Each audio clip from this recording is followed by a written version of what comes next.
भगवान बुद्ध के जीवन से जुड़ी एक अद्वितीय कहानी शुरू होती है।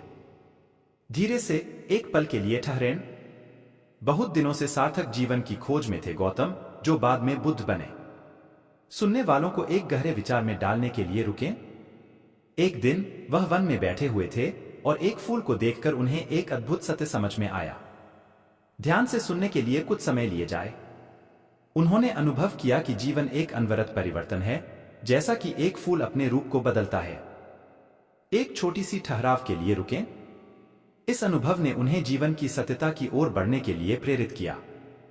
धीरे धीरे विचारों में गहराई में प्रवृत्ति करें। उन्होंने संसार के दुखों का कारण समझा और अपने मन को शांति की ओर दिशा देने का निर्णय लिया। इस कथा को सुनकर सुनने वालों को एक अद्वितीय एहसास होना चाहिए। बुद्ध ने अपनी तपस्या में लगे रहते हुए अंत में बोधि वृक्ष के नीचे बैठकर निर्वाण प्राप्त किया। विचारों में इस महत्वपूर्ण मोड़ के लिए समय दें। वहां उनकी आत्मा ने सर्वशक्तिमान का अनुभव किया और वह बुद्ध बन गए। आत्मा के महत्वपूर्ण अनुभव के बारे में सोचने के लिए समय दें।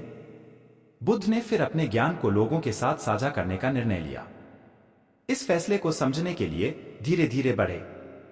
एक दिन वह बोधगया में बातचीत कर रहे थे और उनके शिष्यों ने उनसे एक प्रश्न पूछा। सुनने वालों को एक संवाद में शामिल करने के लिए ठहराव बनाएं।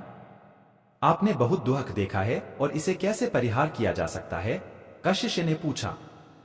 एक छोटे से पॉइंट्स द्वारा सवाल का मूल्यांकन करें। बुद्ध ने मुस्कुराते हुए कहा, दुख का समाधान सीधा हृदय में है। इस महत्वपूर्ण सिद्धांत को समझने के लिए आवाज को थोड़ी देर के लिए मूक बनाएं।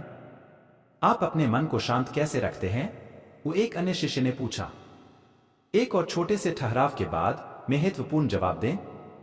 बुद्ध ने उत्तर दिया, मन को शांत रखने का रहस्य यह है कि तुम्हें अपने विचारों का दबाव नहीं देना चाहिए।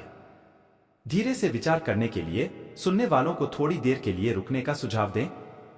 इस प्रकार भगवान बुद्ध ने अपने ज्ञान को साझा करके लोगों को मार्गदर्शन किया और उन्हें धार्मिक उन्नति की दिशा में प्रेरित किया।